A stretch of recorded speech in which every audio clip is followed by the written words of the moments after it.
Have you ever heard a sound in the dead of night that made the hairs on your arms stand up? A sound that seemed to come from nowhere, yet filled your very soul with dread? Tonight, I'm going to tell you a story from a land where the veil between worlds is thin, and ancient rules are etched not just in stone, but in the very fabric of existence. A story that will make you think twice before you ever lift a broom after sunset. Once upon a time, deep in the heart of Africa, in a land where the earth pulsed with ancient rhythms and the night whispered secrets to those who dared to listen, there was a village called Obafula. By day, it was vibrant, alive with children's laughter and the pounding of pestles and wooden mortars. By night, the village was cloaked in silence, and only the brave or the foolish wandered out beneath the watchful eye of the moon. Life in Obafula followed the old ways. The people honored their ancestors, poured libations into the earth, and feared the shadows that crept in with dusk. For in Africa, night belongs not to the living, but to the spirits who walk unseen.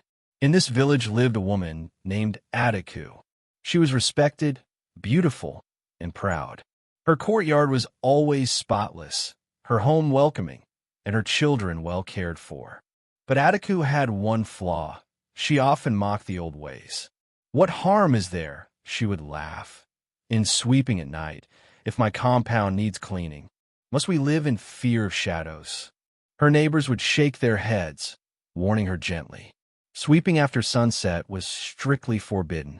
It was believed that to sweep at night was to sweep away good fortune, to disturb the resting spirits who sought peace, and to invite curses upon one's home. But Adiku's pride was stronger than fear. One humid evening, after a day of feasting and visitors, her courtyard was littered with husks, crumbs, and spilled drink. The moon hung high, pale and cold, but Adiku, broom in hand, began to sweep. At first, it seemed harmless, the rhythmic swish of bristles gathering debris. But as the night deepened, the sound began to echo strangely, stretching farther than her yard, curling into the alleys and huts of Obafula. Then came the whispers, low, raspy, and countless. They rose from the corners, from the very ground itself, as if the earth remembered every forbidden sweep that had ever disturbed it at night. Children stirred in their sleep. Elders sat upright, hearts thudding. The sound of sweeping filled the village, though no one else had lifted a broom. Attica paused, her pride faltering, but it was too late. The line between the living and the dead had been carelessly brushed aside. The air grew heavy, colder than the night should allow. From the far edge of the compound, shadows stretched long and slow, though no fire or torch gave them shape.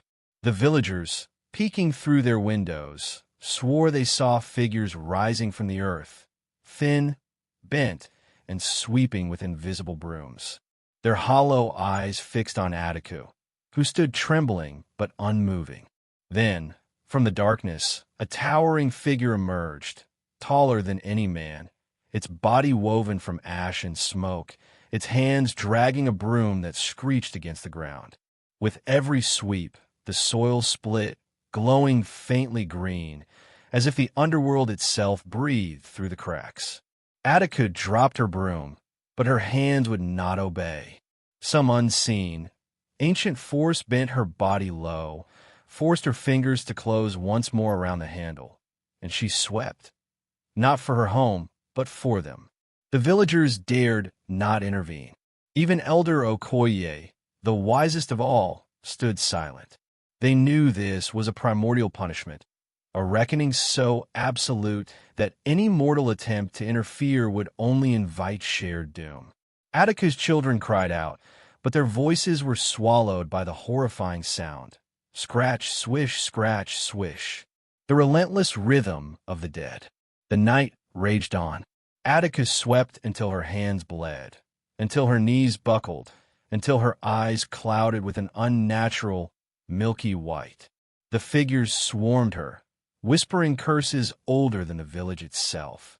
Just before dawn, with a sound like 1,000 brooms dragging across stone, the spirits vanished. The towering figure dissolved into smoke. Silence fell, but it was not peace. It was the profound silence of a fear too great to name. When the sun finally rose, Obafula bore the marks of the night. Spirals were carved deep into the ground. Crops along the border of the compound were blackened, and Attiku sat motionless, her eyes clouded and distant, a haunting white. She was alive, but not the same. Her voice, when it came, was hollow, monotone, threaded with whispers that no one understood. Her children clung to her, but even they sensed she had crossed into a place no mortal should tread. The villagers avoided her. They whispered she had become a vessel, half human, half spirit. At night, they swore they still heard her sweeping, even when she sat still in her compound. Some said they saw her wandering by the forest's edge, broom in hand, sweeping unseen patterns into the soil, her eyes now glowing with a faint, eerie green. The people of Obafula grew terrified. Many left the village, seeking solace from the constant dread. Those who remained clung fiercely to the old laws. No one dared touch a broom after sunset. It became more than custom. It became a matter of survival. This chilling tale is a powerful reminder of how ancient beliefs can shape a community's destiny. If you're finding yourself captivated by Attiku's fate, please hit that like button and subscribe so you don't miss out on more unsettling stories from around the world. And let me know in the comments, what's the most unusual superstition you've ever heard?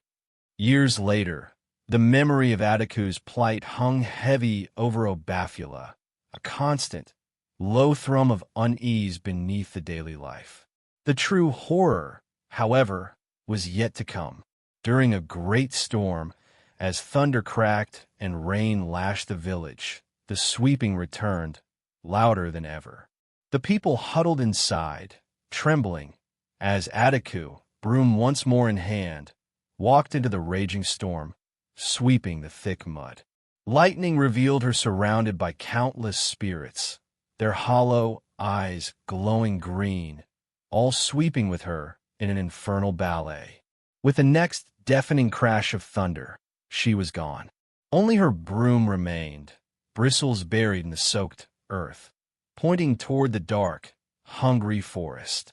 She was never seen again. From that day, the story spread far beyond Obafula. Mothers warned their children, griots carried the tale across distant lands, and travelers whispered it by firelight. Never sweep at night. To do so is to invite the restless dead into your home. To sweep after sunset is to carelessly brush away blessings, to call misfortune, and to open the very path for vengeful spirits to cross into your world. So if ever you feel the urge to lift a broom after dark, remember Attiku. Remember the chilling whispers that filled her courtyard, the hollow eyes of those who swept tirelessly behind her, and the profound, isolating silence of a village that dared not help.